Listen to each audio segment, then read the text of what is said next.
Even at a young age, Major Hakuba was already helping his family earn a living. From fishing, charcoal making, and farming, ginagawa niya ang kahit anong sideline basta pwedeng pagkakitaan. Gapang sa lao, sa dagat, gapang sa lupa, para lang mapuhay sila. Sobrang hirap sir talaga. Kami parang hindi kami kumakain pag hindi kami magtrabaho eh. Yeah. Hindi ako actually ganun nangarap. Kasi sa hirap ng buhay, hindi ko akalain na makatapos kami ng pag-aaral. Sa hirap ng buhay. Pero sa biyaya ng Panginoon, siya yung mismo yung gumuhit ng aking pangarap. Magsundalo ka. So when the opportunity came for him to study and serve, his purpose was absolutely clear: to lift his family out of poverty. Pero ang trabahong nagbigay sa kanya ng direksyon, siya rin magdadala sa kanya ng pinakamatinding pagsubok.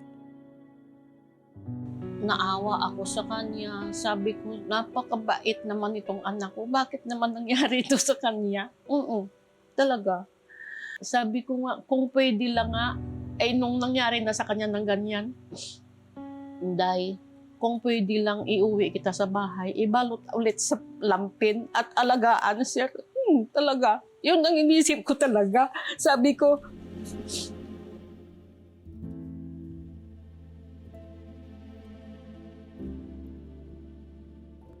Dumating nga sa punto ng buhay ko na gusto ko na din na doon ihinto yung buhay ko. But ayun nga, biyaya ng Panginoon, hindi niya inalaw yun. Hindi niya pinakita niya sa akin na may purpose pa ako sa'yo. May plano pa ako sa'yo. Mas may better plan pa ako para sa'yo.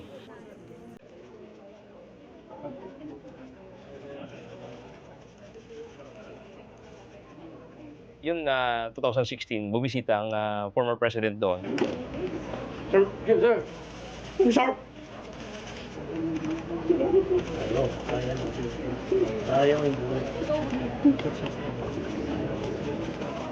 This was President Duterte then? Yeah. Sabi ko, sir, gusto ko po pong maglingkod sa bayan. Sabi ko, kung paano na, bulag na ako. Sabi ko sa kanya, yun po yung nagpahugulhul ako sa akin. Sabi niya, wag kang mag-alala. Marami akong programa para sa inyo. Jerome, sinabi ko, there is life, still life after the accident. Tsamba lang talaga na napuruhan ka sa mata. But may buhay ka pa, marami pa. Yes, sir. At I will see to it.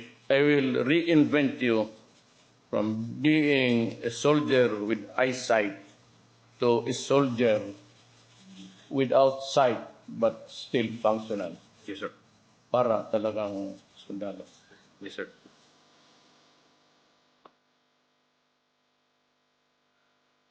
After nun, inassign niya ako dito sa DND, Department of National Defense, holding the project Kapag Daka. Kapag Daka stands for Kapakanan at Gabay sa Dating Kaaniwan. Yun yung project ng DND for Soldiers with Disability. Ako yung naging program officer doon for 7 years. Amazing. Yung isang tao kasi pagka maramdaman nila na meron silang sumusuporta sa kanila, umaasa na meron pa sila, nagsasabi na may magagawa ka pa, kailangan ka pa ng ganito, kailangan ka pa ng pamilya mo, kailangan ka pa ng gobyerno ng kapwa mo. So, doon ka mai-inspire eh.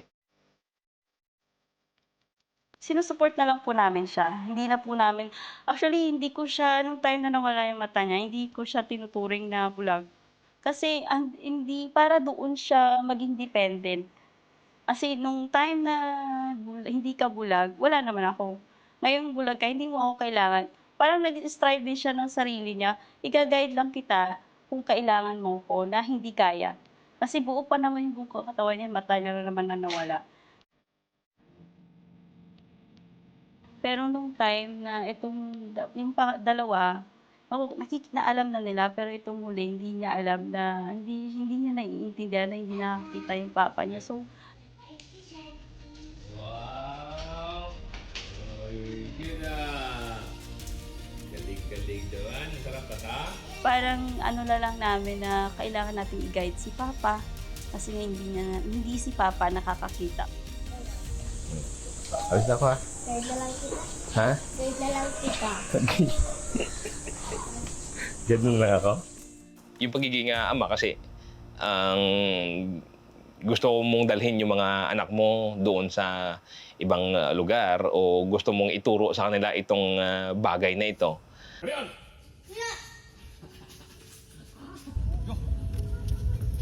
Na hindi ko na makikita yung kagaano kagaling sumayaw yung mga anak kung gaano sila kagaling mag-drawing. So, hindi ko na sila maalagaan as ano.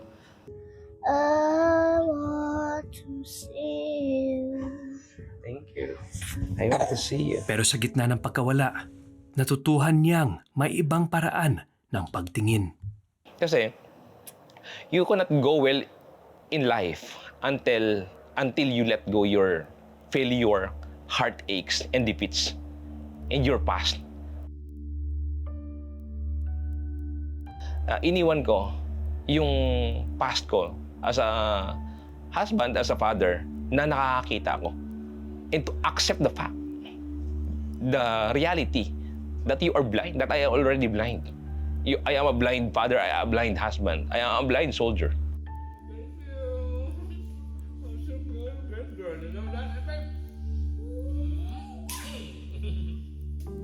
Napapadama ko sila na ang aking pagmamahal sa kanila at nararamdaman ko rin, hindi ko man sila nakikita, pero nararamdaman ko yung pagmamahal nila sa akin. Ginaguide ako ng mga anak ko, tinuturuan ako nila.